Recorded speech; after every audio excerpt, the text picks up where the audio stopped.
So বন্ধুরা, আমরা চলে এসেছি আরেকটি নতুন টপিক নিয়ে আমাদের চ্যানেলে।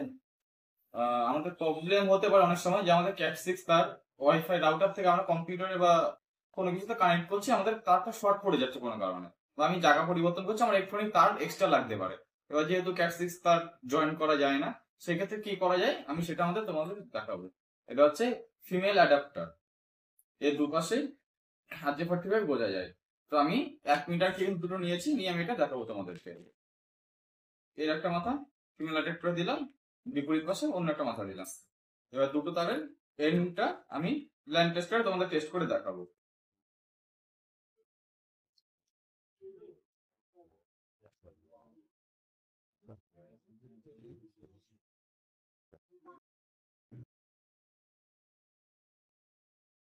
সো আমরা এরকম নতুন নতুন টপিক তোমাদের এনে দিচ্ছি। যদি আমাদের ভিডিও ভালো লাগে লাইক দিও, শেয়ার করো